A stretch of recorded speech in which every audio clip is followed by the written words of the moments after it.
Welcome back to some new r/malicious compliance stories, where people comply to the letter, but not the spirit of a request.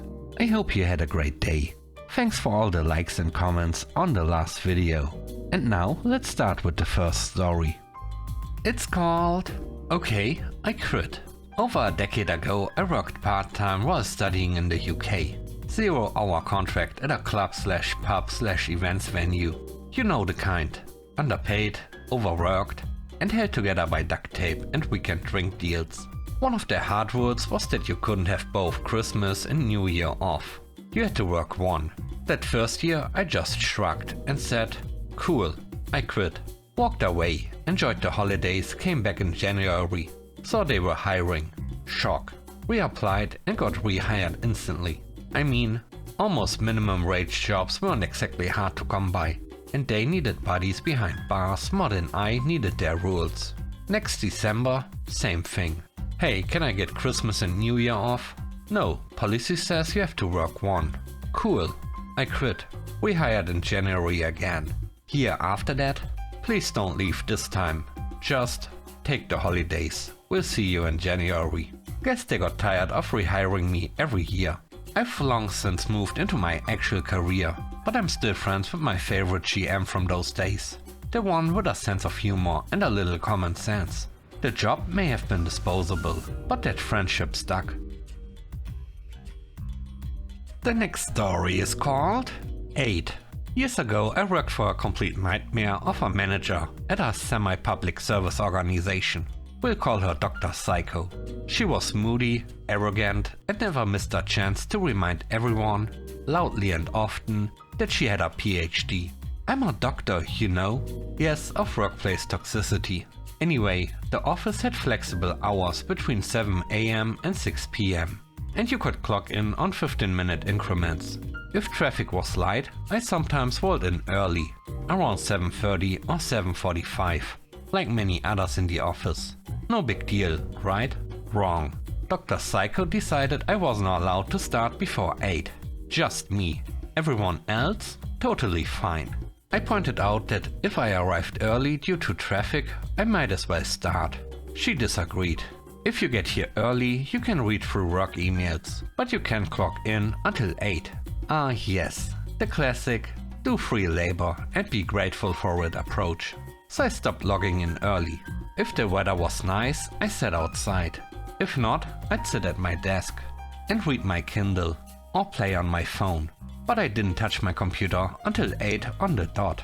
She didn't like that either, but hey, her rule. One day her boss came by early to collect something she'd left for him. The office wasn't open. He couldn't get what he needed. She wanted to know why I hadn't opened up for him. Because I'm not allowed to start before 8, per your instructions. Want me to forward you the email chain? She was livid, but there was nothing she could do. I had receipts. The third story is called Make It Happen. Back when I worked at a transmission shop, I was the front-wheel drive transmission puller. Not glamorous, but it paid the bills. One day, my boss's buddy brings his car in for a transmission rebuild. Because it's a friend of the boss, it's suddenly a wash job. I get the car up on the lift and immediately notice locking lug nuts, no key. I can't pull the wheels off without the key. So I go tell the boss, expecting him to maybe call his buddy. Instead, he explodes. I don't care how you get those wheels off, just make it happen. Now. You got it, boss. I head back to the shop, grab the air chisel and start cutting the locking nuts off. The fun part? That method leaves huge gouges and scars across the rims. Did I mention these were a $3,000 custom set? By the time I'm halfway through the second reel, the boss storms into the shop, red-faced and losing his mind. What are you doing to those wheels? I calmly look up and say, just making it happen, like you told me to. He turns on his heel and walks right back into his office without another word. Credit where it's due. About an hour later he came back out, apologized and admitted he'd gone too far. No yelling, no threats. Just a genuine, sheepish, I screwed up. Still one of the most satisfying moments of my wrench-turning career. The next story is called Any Available. The joy of being the newest intern. The perfect mix of expendable and invisible.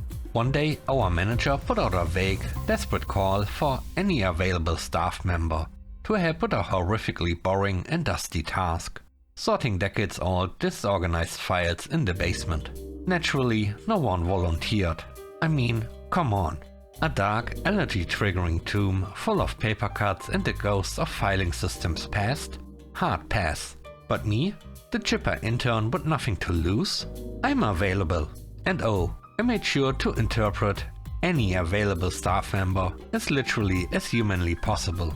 I went on a recruiting spree. First stop, accounting. Found a guy who hadn't set foot in the basement in 20 years and had a dust allergy so aggressive he looked like he was about to combust. Next, IT. Grabbed a sysadmin who showed up in what could only be described as a cleanroom hazmat suit, complete with goggles and gloves. He insisted on bringing canned air as a precaution. And then there was me, meticulously sorting every file with the urgency of a tranquilized sloth, fully committed to the bit. The result? Chaos. Beautiful, dusty chaos. It took us 3 times longer than it should have. Between the sneezing, the biohazard gear and my glacial pace, progress was visible only under a microscope. Eventually the manager came down to check on us. He saw one wheezing accountant, one sci-fi movie extra, one way too cheerful intern slowly reading file labels aloud, and he just rubbed his temples in silent agony. He didn't say a word, just turned around and walked away. Let's just say he never used the phrase "any available staff member" so casually again. Mission accomplished.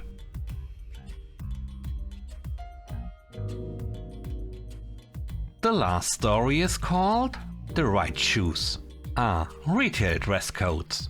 Vague enough to be annoying, specific enough to be enforced on a whim. One fine week, our manager decided to go full fashion dictator and announced everyone must wear professional shoes. No more sneakers, no clarification, no examples, just a smug "we'll figure it out" challenge accepted. I scoured my closet and maybe a thrift store for the most heinous pair of professional shoes I could legally get away with. Enter neon green clunky loafers. Think grandpa bowling shoes meets radioactive waste. They technically fit the vague criteria: closed toe, non-athletic, leather adjacent. The moment I walked in, my coworker nearly fell over laughing. "You look like a radioactive clown." Customers stared. Children pointed. Sunglasses may have been required. And my manager? She looked like she regretted every life decision that led her to this moment. She tried to pull me aside and begged me to wear something else. I smiled sweetly and said, "But I'm just following the dress code." And I did. All week long. The aftermath? Predictable. Glorious. By Friday, the manager had a new dress code printed, laminated, and posted. Professional footwear must be neutral in color, unobtrusive, and coordinate with uniform. Look who learned to be specific. Thanks for watching the video to the end. I hope you enjoyed it. If you did, please don't forget to leave a like, comment and subscribe. And if you have time, watch another one of my videos. Also, if you want to support me further, check out the channel membership or Patreon. And now, I hope you have a great day. See you soon. Bye bye.